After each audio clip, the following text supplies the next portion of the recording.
अब हम आपको बताते हैं कि हरियाणा से मनोहर लाल खट्टर की अचानक विदाई कैसे हुई है, और यह विदाई अचानक हुई है या ये पहले से ही तय थी, यानी इसकी स्क्रिप्ट पहले से लिखी जा चुकी थी।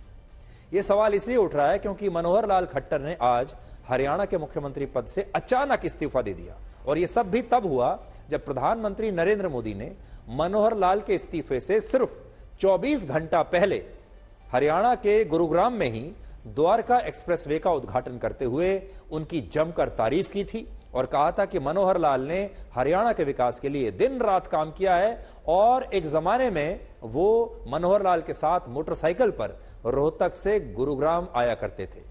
और इसीलिए अब लोगों को यह समझ में नहीं आ रहा कि जब मनोहर लाल को इस्तीफा देना ही था, अगले दिन उनकी छुट्टी होने वाली थी, तो प्रधानमंत्री मोदी ने सिर्फ 24 घंटा पहले उनकी इतनी तारीफ क्यों की। यानी सोचिए, आज आपकी इतनी जबरदस्त तारीफ हो रही है और अगले दिन आपकी छुट्टी हो जाती है।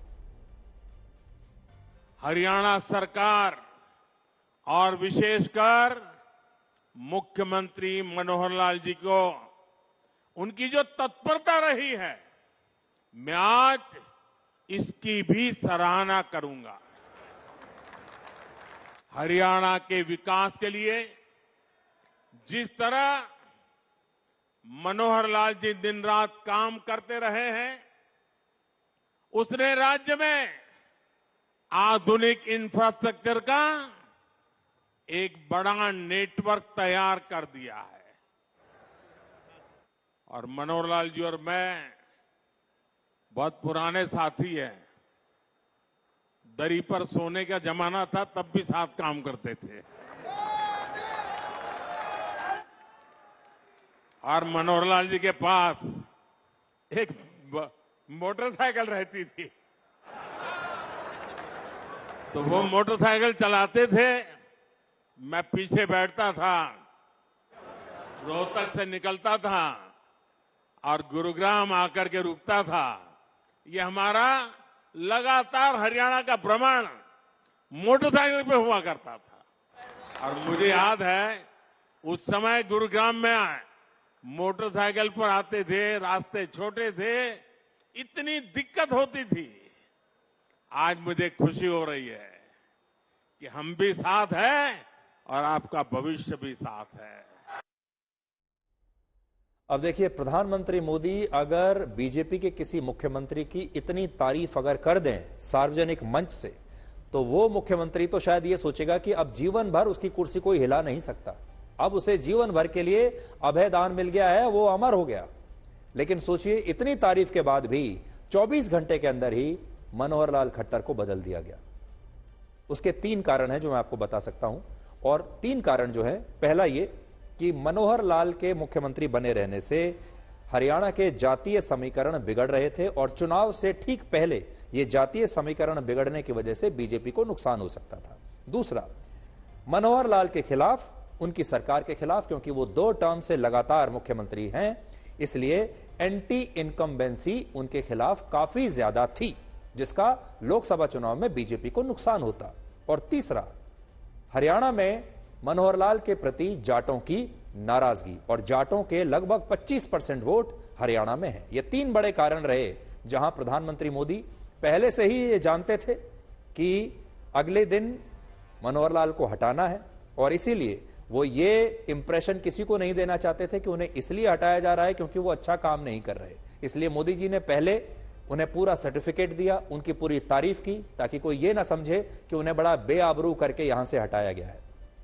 एक रणनीति के तहत उनसे बात करके, उन्हें कॉन्फिडेंस में लेकर तब हटाया गया है। प्रधानमंत्री मोदी के इस बयान से आप समझ सकते हैं कि मनोहर लाल की विदाई अचानक बिल्कुल नहीं हुई है, और उन्हें शायद पार्टी ने पहले से ही इस फैसले के बारे में बता दिया था। और मनोहर लाल पार्टी के बहुत अनुशासित कार्यकर्ता पुराने जमाने से रहे हैं, और वो इन चीजों का बुरा कभी नहीं मानेंगे। 69 वर्ष के मनोहर लाल खट्टर को बीजेपी ने 2014 में हरियाणा का मुख्यमंत्री बनाया था।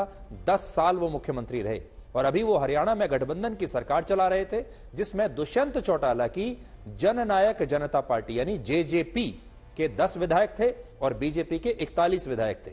लेकिन आज ये गठबंधन भी टूट गया, और आज ही मनोहर लाल को मुख्यमंत्री के पद से भी इस्तीफा देना पड़ा। बड़ी बात यह है कि अगर मोदी जी कह रहे हैं कि उन्होंने शानदार काम किया है तो फिर उन्हें हटा क्यों दिया?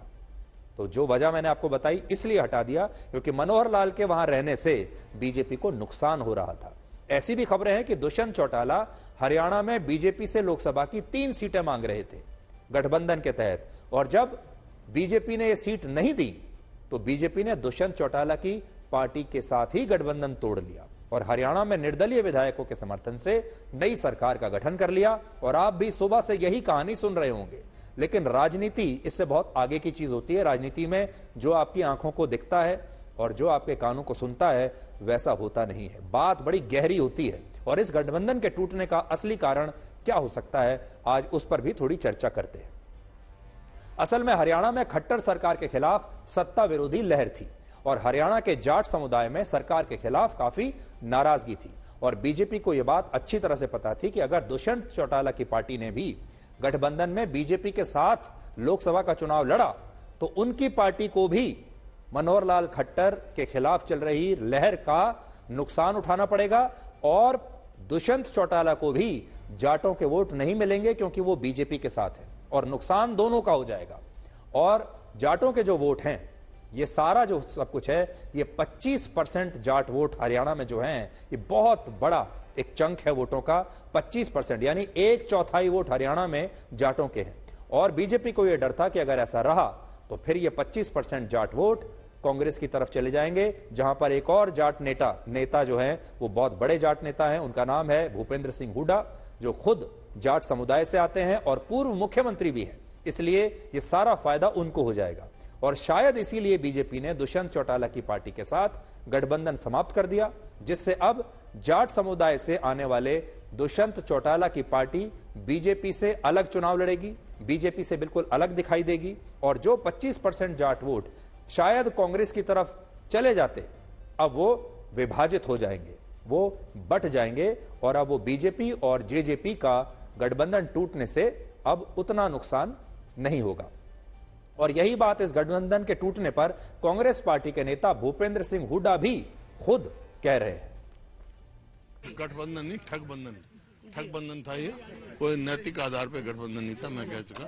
और ये हमारे को पहले पता था, मैं कह चुका था, ये समझौता हो चुका था इनका गठबंधन होने का, लोगों की आंख में धूल झोंकने के लिए। आपको क्या इल्म था कि ये गठबंधन टूटेगा सर? पहले आप लोग लगातार कहते आ रहे थे। कहा था, हमारे को मालूम था ना कि ये विफल सरकार है और इनका समझौता हो चुका था गठबंधन तोड़ने का। अब आप ये देखिए कि समय का चक्र कैसे तेजी से बदलता है राजनीति में। कल यानी 11 मार्च को जब करनाल में एक कार्यक्रम का आयोजन हुआ, तब हरियाणा के नए मुख्यमंत्री नायब सिंह सैनी मनोहर लाल खट्टर के साथ वाली कुर्सी पर बैठे हुए थे। ये कल की बात है, जब तक ये बदलाव नहीं हुआ था। लेकिन आज जब नायब सिंह सैनी को नया मुख्यमंत्री बना दिया गया, तब मनोहर लाल उनके साथ वाली कुर्सी पर बैठे हुए थे। यानी कुर्सियां एक्सचेंज हो गई 24 घंटे के अंदर। इससे आप समझ सकते हैं कि समय का चक्र कुछ ही घंटों में कुछ भी कर सकता है। और मनोहर लाल खट्टर के साथ भी यही हुआ, जिनकी 24 घंटे में ही कुर्सी बदल गई। बड़ी बात यह है कि बीजेपी ने 54 वर्ष के नायब सिंह सैनी को हरियाणा का मुख्यमंत्री बनाया है, जो कभी मनोहर लाल को सर कहकर पुकारते थे, क्योंकि मनोहर लाल के वो जूनियर हैं। वर्ष 2014 और 19 के बीच वो उनकी पहली सरकार में कैबिनेट मंत्री भी रह चुके हैं। लेकिन 2019 में नायब सिंह सैनी ने कुरुक्षेत्र से लोकसभा का चुनाव लड़ा और वो 3,83,000 वोटों के बड़े अंतर से जीते, जिसके बाद बीजेपी के शीर्ष नेतृत्व का उन पर विश्वास बढ़ गया और पिछले साल बीजेपी ने उन्हें हरियाणा की बीजेपी इकाई का अध्यक्ष भी बना दिया। तो ये बीजेपी के अध्यक्ष हैं हरियाणा में।